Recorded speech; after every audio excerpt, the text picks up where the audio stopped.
Bismillahirrahmanirrahim. Assalamualaikum warahmatullahi wabarakatuh. Alhamdulillah. Wassalatu wassalamu ala rasulillah wa ala alihi wa ashabihi ahli sidqi wal wafa. Amma ba'd. Barakallahu lakum. Kesempatan ini kita mempelajari Quran hadis. Baik anak-anak kelas 10 IPS 3 rahimakumullah. Kita sudah mempelajari dari nama-nama Al-Quran, definisi nama Al-Quran, keautentikan Al-Quran, segala sesuatu yang terkait dengan ilmu Al-Quran. Namun pada kesempatan ini kita akan menspesifikkan pembahasan tentang turunnya Al-Quran. Nuzul Al-Quran, dari kata nazala. Nazala yanzilu nuzul, turunnya Al-Quran. Nah, ini kita artikan secara majazi, ya, bukan hakiki. Kalau turunnya secara hakiki, ya, turunlah. Seperti turunnya pulpen jatuh ke lantai, kan kelihatan ya bentuknya, itu hakiki secara nyata. Ini pengertiannya secara majaz, ya, turun juga seperti turunnya keputusan SK, ya, surat keputusan. Apakah SK itu turun dari langit berbentuk SK turun gitu kan? Tidak, ya. Itulah namanya pengertian secara majaz.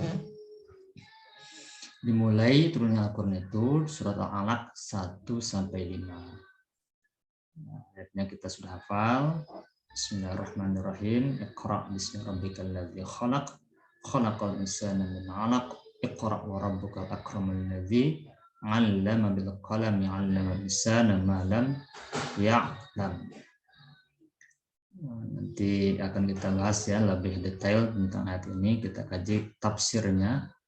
Tafsir dari Jalaluddin Asyuti dan Jalaluddin Al-Mahalli. Dan turunnya Al-Quran ini dimulai dari ayat itu ya, ayat Al-Alaq 1-5. Itu dari langit dunia ke bumi.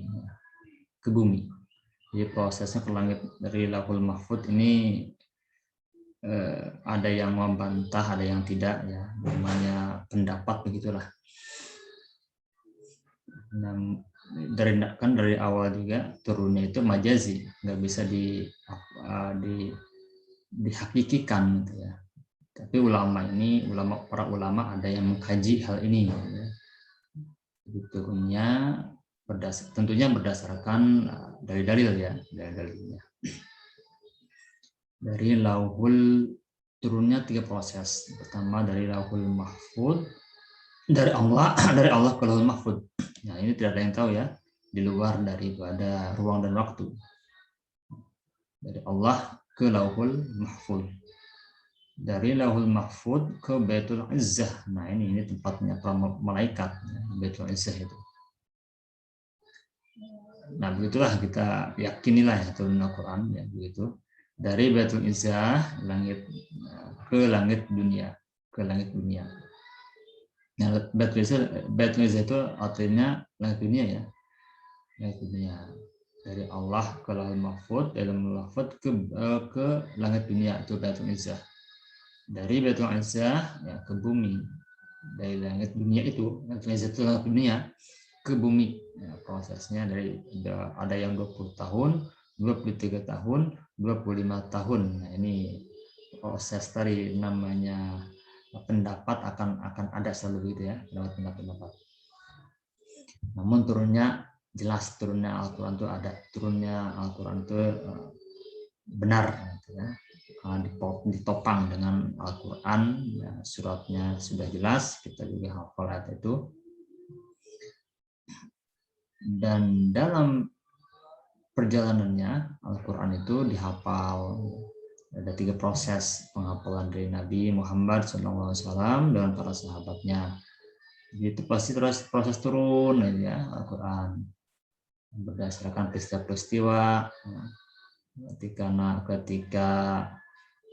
Nabi Muhammad dicoba ya, Nabi Muhammad seorang nabi, kemudian ada cobaannya karena sama dengan manusia biasa tidak tahu kalau Allah tidak memberitahu. Nabi tahu karena Allah beritahu. Kalau Allah tidak memberitahu, ya nggak bakal tahu. Ketika ada fitnah, nah istri Nabi yang mulia, ibunda kita, Ummul Mukminin Aisyah radhiyallahu anha datang dengan Sofwan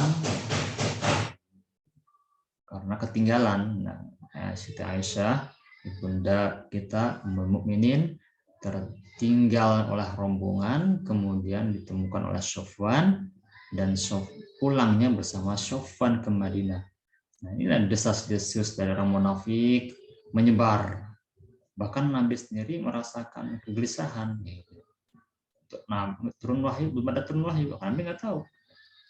Nah, akhirnya untuk membongkar itu turun Al-Quran. Nah, ini turunnya secara berangsur-angsur untuk membuktikan bahwa Siti Aisyah, ibunda Ummul Mukminin ya, dalam keadaan suci dibersihkan oleh Allah dengan Al-Quran. Al-Quran menceritakan tentang kesucian Siti Aisyah radhiyallahu anha. Nah, itulah turunnya Al-Quran secara pada zaman Nabi seperti itu, sesuai dengan kontekstual turunnya itu ada peristiwa turun gitu ya. Ada pengharaman Homer turun itu. Jadi turunnya dari langit dunia ke bumi secara berangsur-angsur. Itulah namanya tanzil. Ya, Al-Quran itu turun secara berangsur-angsur dan secara langsung. Kalau langsung namanya inzal. Kenapa ada kalimat inzal? Inna anzalnahu fi lailatul qadar. Itu ya. Ya Allah menurunkan Al-Quran secara langsung, itu menunjukkan secara langsung ya. Dari Allah ya, Lauhul Mahfud ke langit dunia ya, ke dunia. Itu secara anzalnahu. Penturunnya setelah berangsur-angsur itu dari langit dunia ke bumi. Itu sebutnya tanzil. Tanzil dari kata nazzala. Dalam Al-Quran itu ada 2 ya. Apa tanzil?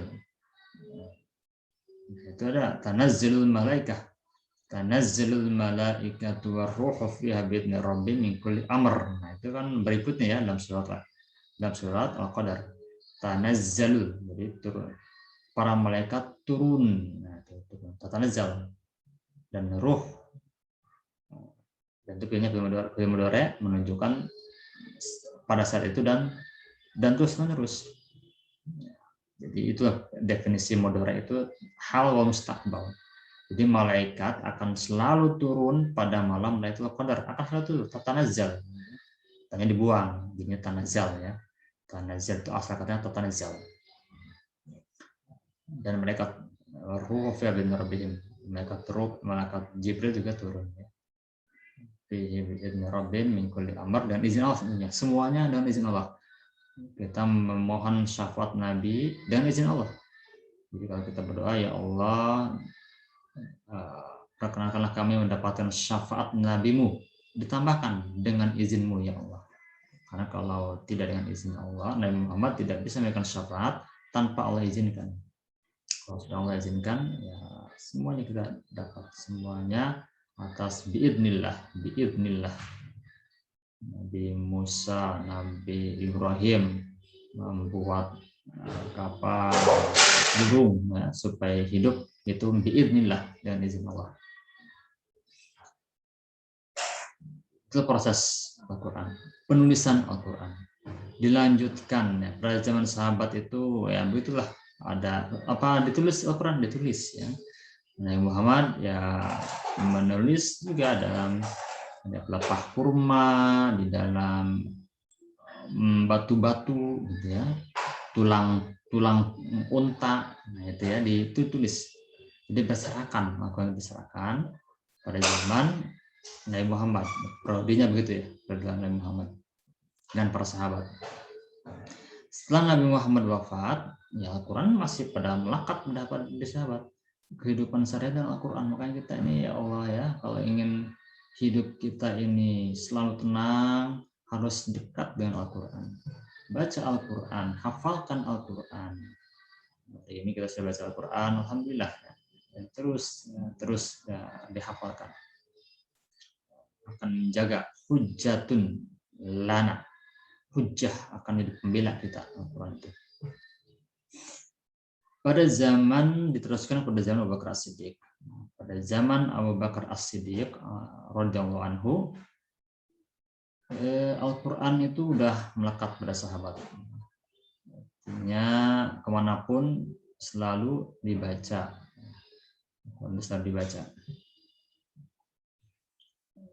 Penulisannya ya tidak pasti pada zaman Nabi itu ya, belum ada penulisan begitu, belum ada. Tetapi ya setelah ada peperangan di zaman Abu Bakar itu ada penumpasan orang murtad, ada penumpasan orang yang tidak mau bayar zakat. Al-Quran menyebutkan aqimus sholata wa atuz zakah, tunaikanlah sholat dan dirikanlah sholat dan tunaikanlah zakat. Dua ini nggak bisa dipisah, karena ada seperti dua sisi mata uang, nggak bisa dipisahkan. Karena kalau koin itu mesti ada dua sisi ya. Kalau ada satu sisi saja tidak ada gunanya, tidak berguna itu ya. Main-mainan itu jadinya, bukan uang beneran. Nah, kalau ingin jadi komprehensif ya, integral ya, itu dua-duanya harus ada, integrasif ya. Kalau sholat ya harus zakat, kalau zakat ya pasti sholat. Nah ini ada golongan yang masih sholat tapi nggak mau zakat, maka ini dianggap belum sholat, begitu ya. Nah, maka Abu Bakar As-Siddiq memerangi itu orang-orang kaya yang nggak mau mengeluarkan zakat, diperangi lah, ya. Diperangi. Masih sholat, walaupun dia sholat diperangi, artinya dibunuh lah ya, karena perang. Ya, dan peperangan yang paling dahsyat pada masa Abu Bakar As-Siddiq itu dinamakan perang Yamamah. Dan di situ ada sahabat Nabi yang Salim, gitu ya, sahabat namanya Salim. Dan beliau ini oleh Rasulullah diberikan keistimewaan. Kata Rasulullah, ambillah Al-Quran oleh kalian dari Salim. Jadi para sahabat itu disuruh mempelajari Al-Quran kepada Salim. Dan Salim ini meninggal dalam perang Yamamah. Jadi mereka tuh bergerak, yang orang-orang yang kuat hafalan Al-Quran perang. Ini ya, ini. Jadi orang yang hafal Quran itu justru dia mujahid, gitu ya. Dia orang berperang di jalan Allah. Karena peperangan itu orang-orang murtad lah, gitu ya. Musailamah. Ini perannya besar nih. Musailamah ini bukan orang ya biasa nih ya. Dia pastinya pesawat hafal Quran. Dia pasti hafal Quran juga. Abu Wahab juga hafal Quran ya. Jadi jangan, kalau ada orang hafal Quran, kalau nggak diamalkan ya nggak ada apa-apanya tuh Qurannya, itu dia penolongnya. Di Musailamah ini kuat sekali dia, ya. Pengikutnya bahkan ada sahabat Nabi yang ingin ya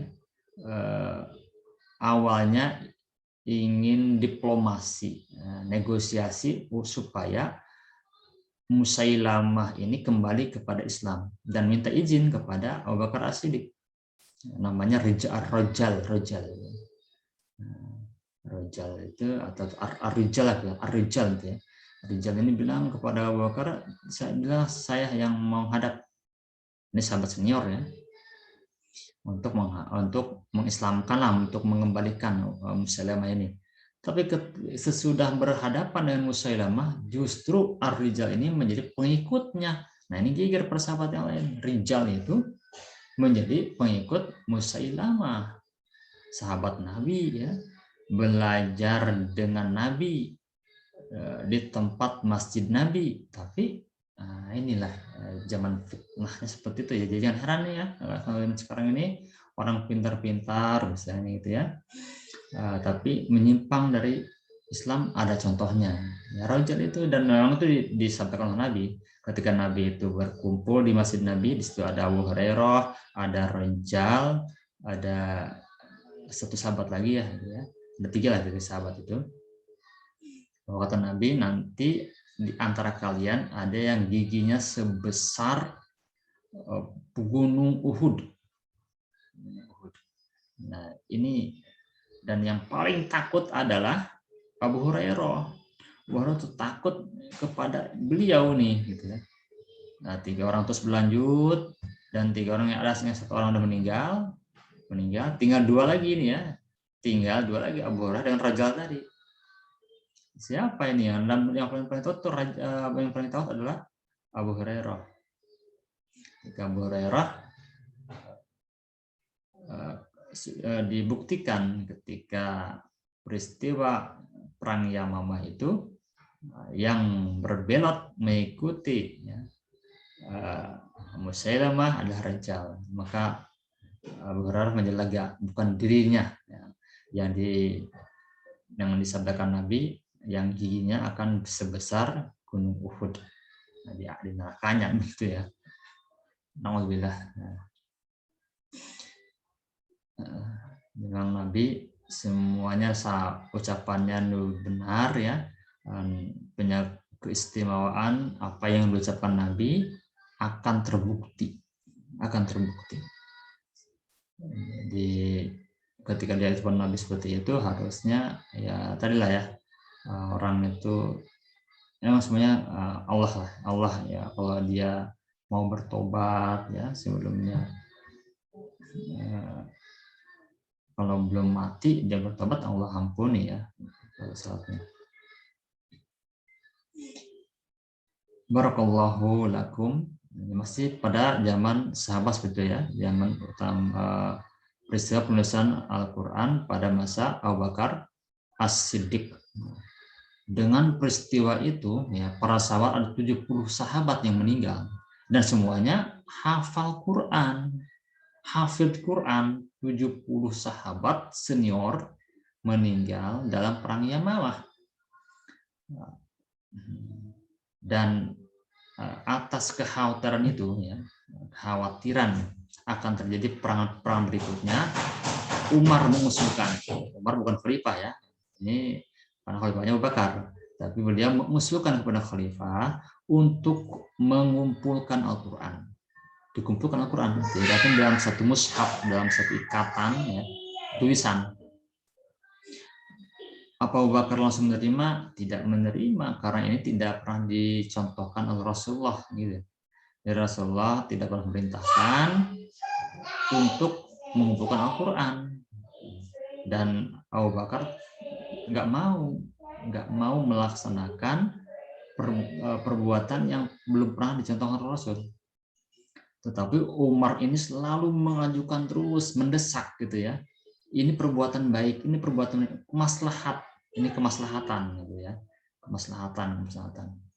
Dan beliau Abu Bakar sholat istikharah. Nah ini istikharah penting ya, sholat istikharah, minta pilihan kepada Allah, artinya baik atau tidak gitu ya. Hanya Allah memberikan ilham, yakni ilham gitu ya, kepada Abu Bakar dalam hatinya untuk menerima usul daripada Umar ibn Khattab.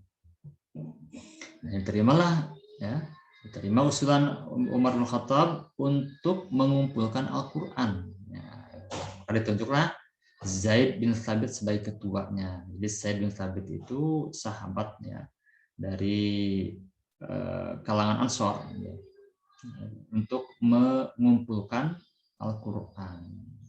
Ditulis tulisan terkumpul, Ya, itu proses lah ya, membacakan. Walaupun Zaid bin Thabit ini hafal Quran, tidak, nah, itu laporan sahabat yang lain ya begitulah, seperti hanya mengumpulkan Al-Quran itu dibacakan dulu, oh ini udah sesuai gitu ya, yang lainnya bacanya sama, hanya tulis gitu, ditulis hanya tulis ya, satu mushaf. Kemudian jadilah mushaf, ya, tidak ada dalam tupak kurma lagi, tidak ada dalam tulang belulang ontak lagi, ya. Jadi sudah dalam mushaf. Apa tuh mushaf? Lembaran. Nah, Pak Saudi masih bingung tuh, ini ngasih namanya apa ini? Kirokid, apa kirotos, kan bahasa Islam itu budayanya lebih dulu budaya Romawi dan Persia. Dan di Persia itu ada namanya kirtos. Nah, kirtos itu artinya kan kertas, itu bahasa Persia. Ya. Apa namanya kirtos gitu ya? Apa ini sahabat berkumpul lagi ya untuk merumuskan, akhirnya ya sepakati kalimat mushaf gitu lah ya, ini mushaf, lembar-lembaran. Dan setelah selesai, mushaf itu terkumpul ada dalam khalifah. Khalifahnya Abu Bakar As-Siddiq. Abu Bakar As-Siddiq itu memegang mushaf itu. Setelah Abu Bakar meninggal, di kekhalifahan digantikan oleh Umar ibn Khattab, maka mushafnya oleh Umar ibn Khattab. Terus Allah Umar sama pemerintahan Umar itu 10 tahun ya. Setelah Umar bin Khattab meninggal, diberikan kepada anaknya Hafsah bintu Umar, istri Nabi juga ya, Hafsah. Diberikan, disimpan oleh di rumah Hafsah. Mulailah penulisan lagi ada pada masa Utsman bin Affan. Ini pun tidak ada peristiwanya. Jadi ketika masih di peperangan ya, peperangan terus untuk mengi'lai kalimatillah. Jadi ada sahabat namanya Huzaifah, ini sahabat Nabi juga ya, sahabat Nabi. Sahabat itu orang yang bertemu dengan Nabi, Islam dan bertemu dengan Nabi. Kalau Islam tidak bertemu dengan Nabi, bertemu dengan sahabat Nabi namanya tabi'in. Jadi walaupun sesama Nabi nih satu masa, tapi nggak bertemu dengan Nabi, hanya bertemu dengan sahabat Nabi, disebutnya tabi'in itu. Jadi definisi sahabat adalah Islam dan bertemu Nabi. Ada yang bertemu Nabi nggak Islam, nggak sahabat, Abu Lahab, ya, Abu Jahal bertemu dengan Nabi, ya, debat dengan Nabi, nggak Islam, ya, bukan sahabat Nabi. Dari peristiwa perangan itu terdengar ada pasukan Islam yang membaca Al-Quran kemudian mengatakan bacaan saya lebih baik dari bacaan kamu.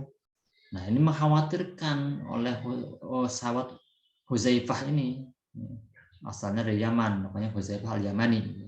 Jadi orang-orang itu sahabat menisbatkan nama daerahnya itu tidak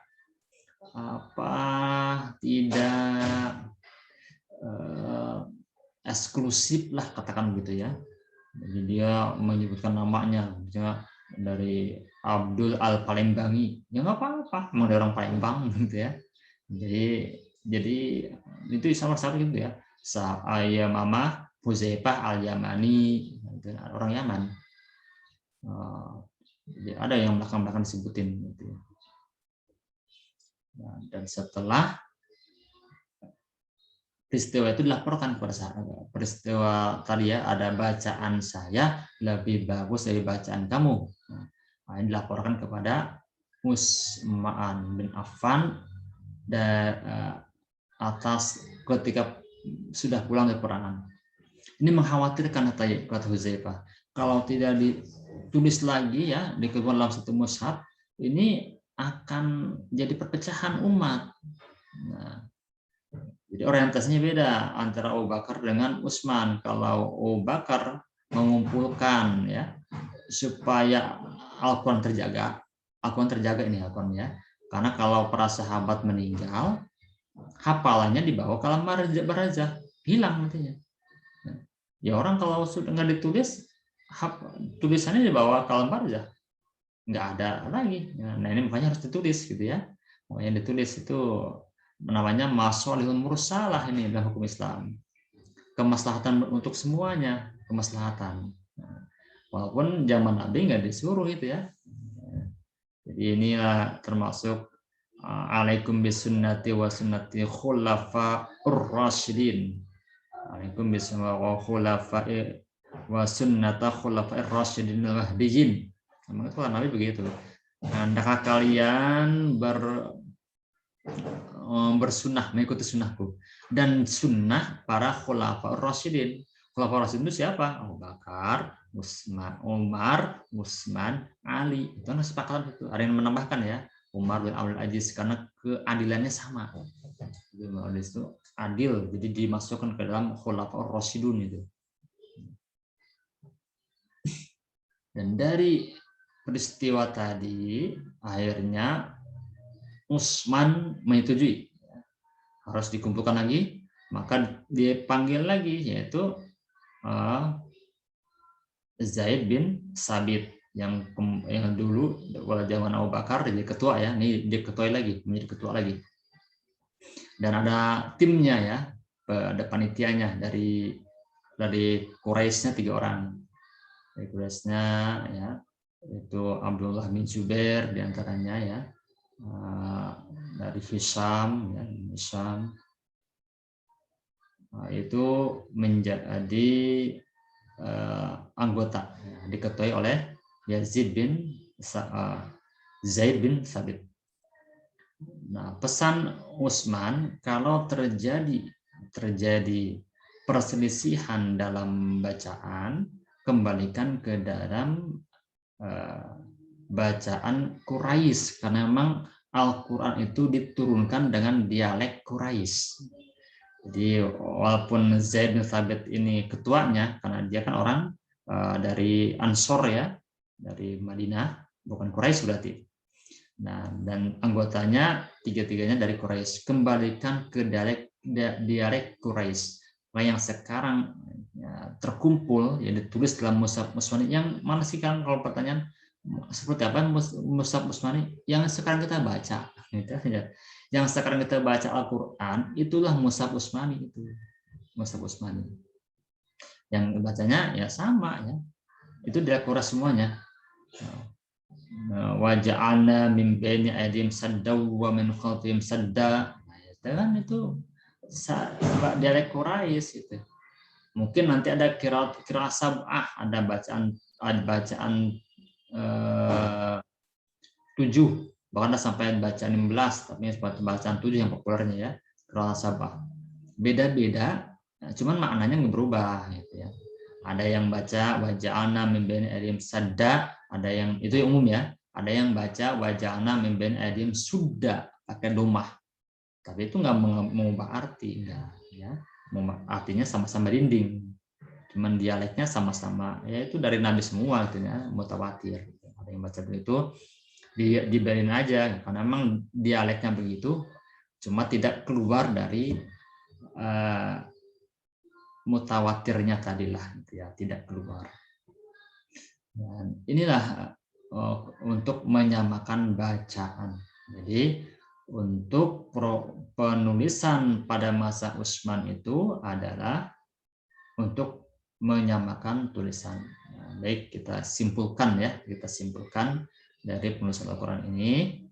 Pertama, Al-Quran itu Allah turunkan dari Allah sendiri ke Lauhul Mahfud, Lauhul Mahfud ke langit dunia sekaligus semua itu ya, sekaligus. Nah, itu ya. Dan dari langit dunia Baitul Izzah ke bumi berangsur-angsur. Umumnya kita ambil ke jumhurnya 23 tahun ya. Nabi 10 tahun di Madinah, 13 tahun di Mekah. Nabi, penulisan Nabi belum ada tulisan, belum dikumpulkan. Tulisan berserakan di mana-mana. Kemudian pada masa Abu Bakar dituliskan dalam satu mushaf supaya Al-Quran tidak hilang. Itu orientasinya. Kemudian oleh Utsman bin Affan ditulis lagi dalam satu mushaf supaya tulisannya sama, bacaannya sama, dialeknya sama. Dan mushaf-mushaf yang lain yang bacaannya berbeda-beda oleh Utsman dikumpulkan kemudian dibakar, dan sahabat ya biasa itu ya, tidak mencela apa itu ya, karena itu untuk kemaslahatan. Di Al-Quran yang tidak dipakai itu jangan dibiarkan, tapi ya dibakar, ya, itu ya. Itu karena Utsman juga membakar mushaf-mushaf yang sudah tidak terpakai tadi. Demikian yang dapat Bapak sampaikan tentang turunan Al-Quran. Nanti tinggal baca aja ya, di LKS-nya ada kok ya, di LKS dibaca. Nanti tinggal baca aja.